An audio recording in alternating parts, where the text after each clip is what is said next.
सुन programme जवाब खपे संगत माया इम्तियाज मीर मुल्क की सूरत हाल बेहतरी जी तरफ वने थी माशी तौर ते पर कुछ दुनियूं सियासी जमातूं जीअं त मैशियत ते तनकीद थियूं कनि।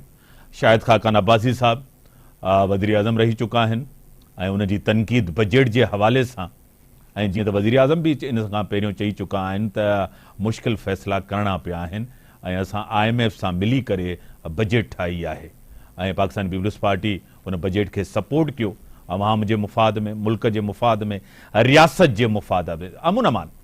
अमुन अमान जी सूरत हाल ख़राब आहे। ऑपरेशन अज़्म इस्तेकाम जे हवाले सां PTI तनकीद कई, JUIF तनकीद कई ऐं कुछ सियासी लीडरनि ॿियनि बि तनकीद कई आहे। मख़सूस निशस्तुनि जे हवाले सां बि JUIF PTI खां परे थी आहे। मुझे ज्वाइन किया है सीनियर रहनुमा, सीनियर सियासतदान MNA रही चुकी हैं, अभी भी मरकजी क़यादत हैं PTI की, वुमेन विंग सिंध की प्रेसिडेंट रह चुकी हैं। नुसरत वाहिद साहबा मेरे साथ हैं। मैं आपको वेलकम करता हूं अपने शो में। जी बहुत शुक्रिया। नुसरत साहब, आपको पता है बड़े चैलेंजेस हैं इस मुल्क को, इससे आप भी इनकार नहीं करते, मैं भी नहीं करता, दोनों इसके ऊपर मुत्तफिक हैं।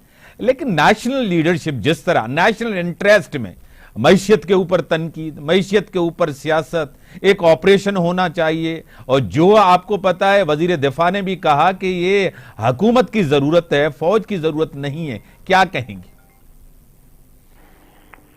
बिस्मिल्लाहिर्रहमानिर्रहीम, प्रोग्राम में इनवाइट करने का। देखिए, मैशियत जो है वो मुल्क के लिए बहुत ज्यादा जरूरी है, मुल्क की स्टेबिलिटी के लिए और मुल्क के कायम रहने के लिए। क्योंकि जिस दिन खुदा न खास्ता इस मुल्क को कुछ हो गया तो उस दिन मतलब मैशियत तो डूब रही है, तकरीबन डूब रही है। वज़ीर दिफा साहब जो बातें करते हैं उनका क्या कहना कि अफगानिस्तान से लड़ाई की मोल लेते हैं, फिर पता नहीं किस तरह की बातें करते हैं। अमेरिका को कहते हैं कि जी आप हमारे मामला में दखल अंदाजी कर रहे हैं। जब वो इनको कहें कि आप हुकूमत गिरा दें और आपको इनाम और कराम दिया जाएगा तो तब वो मुदाखलत नहीं होती अमेरिका की। अब अगर अमेरिका तो कर भी नहीं रहा, उनके कांग्रेसमैन कर रहे हैं कि भाई जो कुछ भी आप खान साहब के साथ कर रहे हैं वो गलत कर रहे हैं। और this is actually 85% of Congress people. तो अगर वो लोग ये कह रहे हैं कि जो हो रहा है वो गलत हो रहा है और खान साहब को खामखा सजाएं दी जा रही हैं, तो ये बात इनको लगता है कि जी इन्होंने अमेरिका ने पाकिस्तान में मुदाखलत कर दी। मुदाखलत तो मैंने आपको बताया जिस वक्त उन्होंने की थी, उस वक्त तो ये सारे बहुत खुश थे क्योंकि इनको हुकूमत मिल रही थी और खान साहब को निकाला जा रहा था। तो अब हालात ये हैं कि अक़वाम मुत्तहिदा ने कह दिया कि यहाँ पे पाकिस्तान में जो भी हो रहा है वो गलत हो रहा है। खान साहब को सजा जो मिली है वो गलत सजा मिली है, उनका कोई कसूर नहीं है और उनको सिर्फ अपनी बीवी से निकाह करने के ऊपर इस वक्त वो जेल में है और इसके अलावा कोई और दूसरा केस ऐसा नहीं है जिसमें उनको कैद में रखा जाए। तो ये बात तो खैर सनाउल्लाह ने भी कहा था कि अगर उनको इसकी रिहाई मिल जाती है तो हम कोई और केस ढूंढ लेंगे और उनको जेल में रखेंगे, क्योंकि जब तक वो जेल में है तब तक ये सेफ है। और उसके बाद अगर वो बाहर निकल के आ जाते हैं तो जाहिर है इनकी गवर्नमेंट टॉपल डाउन हो जाएगी। वज़ीर दिफा कि खैर क्या कहने, वो तो जिस तरह की बातें करते रहे, कोई शर्म होती तो है होती है। तो वो उनकी किस बात के ऊपर उसको सही समझाया जाए और किस बात को गलत समझा जाए। देखिए, मैशियत सिर्फ इस मुल्क में अब इस सूरत में बेहतर हो सकती है कि जो हमारे ओवरसीज भाई बहन हैं वो वहां से रेमिटेंस भेजें।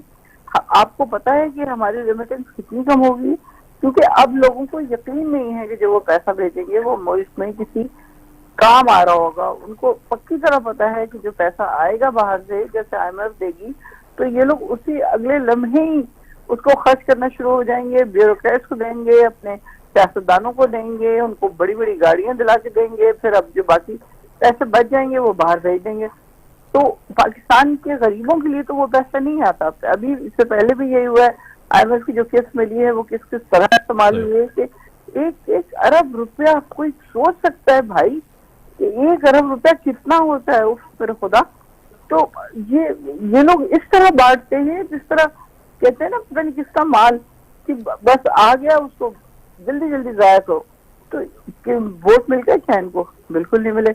इन्होंने देखा कि किस तरह मेडिकल हुआ 8 फरवरी को अपनी तमाम तर कोशिशों के बावजूद लोगों ने किस तरह ढूंढ ढूंढ के पीटीआई की जो कैंडिडेट थे उनको वोट दिया, और हमने देखा कि क्या 80% वोट जो था वो पीटीआई का था।